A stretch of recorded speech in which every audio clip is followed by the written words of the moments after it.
Falmerabantsika amin'ny anaran'i Jesosy Kristy ry havana natratra ny sakafom-panahy ny talata fa 27 volana avrila 2024 hivavaka tsika. Tomban'Andriamanitra rainay deranao izahay fahasoavanao mbola natoy izao anay, fahasoavanao mbola ahafahanay indray mihaino ny tenao tanaty izao sakafom-panahy izao. Dia mitenena ary aminay Jehovah araka ny fombanao fa vonona ny iainanao izahay mpanomponao ny anaran'i Jesosy. Amen. Amen. Daniela toko fahatelo ny andiny fahaefatra amby roapolo ka hatramin'ny fahatelopolo. Daniela toko fahatelo ny andiny fahaefatra amby roapolo ka hatramin'ny fahatelopolo amin'ny anaran'i Jesosy. Dia talanjona Nebokadnezara mpanjaka ary nitsangana faingana izy ka niteny tamin'ny mpanolontsaina hoe no tsy telona mifatotra va ny natsipitsika tao anaty afo? Dia namaly ny mpanjaka ireo ka nanao hoe marina izany ry mpanjaka. Ary hoy izy, ka noho indro aho mahita efa-datsy mifatotra mandehandeha ao anaty afo, nefa tsy maninona akory izy ary ny fijery ilay faefatra dia toy ny zanak'ireo Andriamanitra. Dia nanatona ny varavaran'ny lafaoro nisy afo mirehatra Nebokadnezara ka niantso hoe ry Sadraka sy Mesaka ary Abedinego, mpanompon'Andriamanitra avo indrindra, mivoaha ka avy aty. Dia nivoaka avy teo anatin'ny afo Sadraka sy Mesaka ary Abedinego. Dia nifanatona ny solompanjaka sy ny mpanapaka sy ny governora ary ny mpanolontsain'ny mpanjaka ka nahita ireo lehilahy ireo. Fa tsy nanakera-paninona ny tenany akory ny afo, na nisy singam-bolony kaikona tamin'ny lohany, na niova ny lobany, ary tsy nisy fofona akory taminy. Nebokadnezara niteny ka nanao hoe isarana ny Andriamanitra Sadraka sy Mesaka sy Abedinego izay naniraka ny anjeliny hamonjy ny mpanompony, izay natoky azy ka nandika ny tenin'ny mpanjaka ary nanolotra ny tenany tsy hanompo na hivavaka amin'izay andriamanin-kafa afa-tsy andriamaniny ihany. Ka dia manao lalàna aho fa ny fokom-pirenena sy ny firenena sy ny samy hafa fiteny rehetra izay manao teny tsy mety ny amin'ny Andriamanitra Sadraka sy Mesaka sy Abedinego dia ho tetitetehiny ary atao trano fivoahana ny tranony, fa tsy misy andriamanin-kafa mahavonjy tahaka izao. Ary Sadraka sy Mesaka sy Abedinego dia nasandratry ny mpanjaka tamin'ny Babilôna sy ny fehiny. Amen. Ray masino mana masinana amin'ny fahamarinana ny tenao fahamarinana. Dia manantitra ny fiarabana ho antsika tsirairay avy ry havana malala rehetra amin'ny tompo. Mahatratra izao sakafom-panahy anio izao indray. Eo aminao any ny fiadanana. Ho aminao ihany koa. Amen.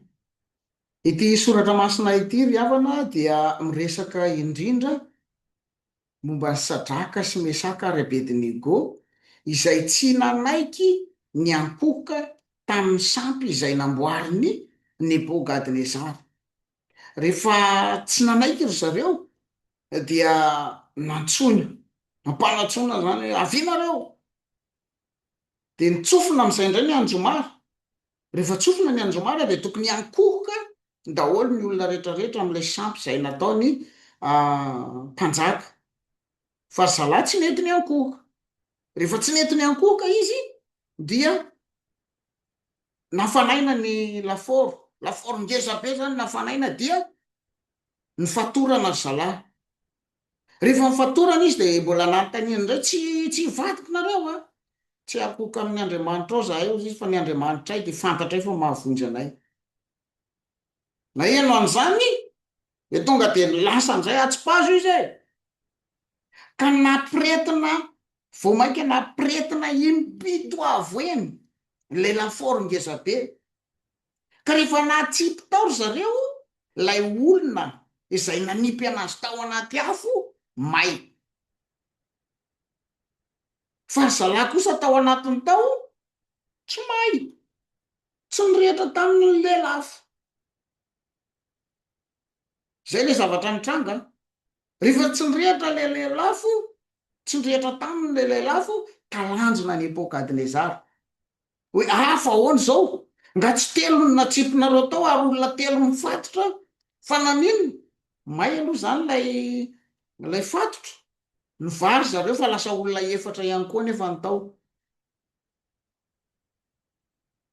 eo tsika zao zay le tantara zany revana de afaka hanambarana fa izao hoe mamonjy ny olony Andriamanitra, mamonjy ny olony Andriamanitra.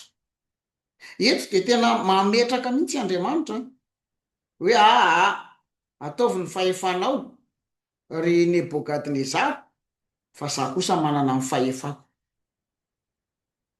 Afaka manao zay kajikajy sy ny zavatra rehetrarehetra ataony ny mpanjaka fa Andriamanitra kosa manana ny lalana hitondrany ny mpanompony, ary eto de tena mamonjy ny mpanompony izy.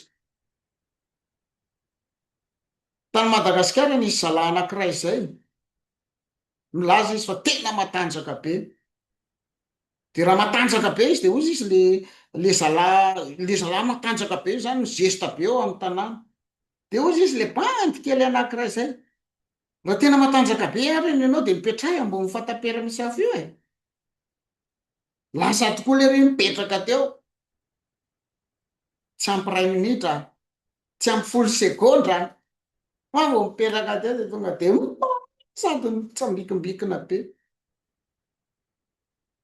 Nefa ny eto lafaoro ngeza be mirehitra afo, entina ilazany zany revana fa mety handifotra anao ny olana, mety ngeza be miredareda eo anatrehanao ny fahavalonao. Ny zanak'Israely de fantatsika tsara fa firenena kely ary matetika ny miady aminazy de firenena anankidimy anankefatra manodidina anazy eo daholo, kanefa ny vonjen'Andriamanitra foana izy.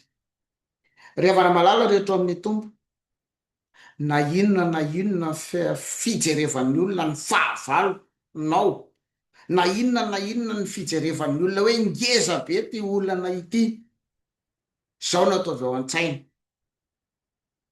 Andriamanitra ilay mpandresy de mahavita mamonjy ny olona. Ianao le olon'Andriamanitra, izao le olon'Andriamanitra, Sadraka, Mesaka ry Abednego lay olon'Andriamanitra, fa inona no nataon'Andriamanitra azy? Novonjeny izy.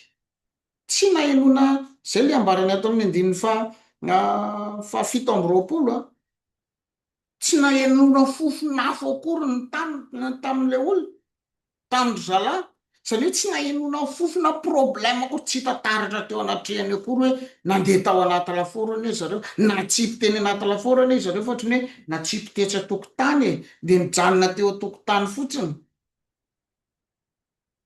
Zany ny famonjen'Andriamanitra ny olony. Fa ny faharoa ry havana de izao hoe ny fiankinanao amin'Andriamanitra de anamboaran'Andriamanitra no hoavinao. Ny fiankinanao tanteraka amin'Andriamanitra de hanamboaran'Andriamanitra no hoavinao. Sadraka, Mesaka, Abednego eto zao tena niankina tanteraka tamin'Andriamanitra, tsy nanaiky niankohoka teo anatrehan'ny sampy. Inona ny vokany?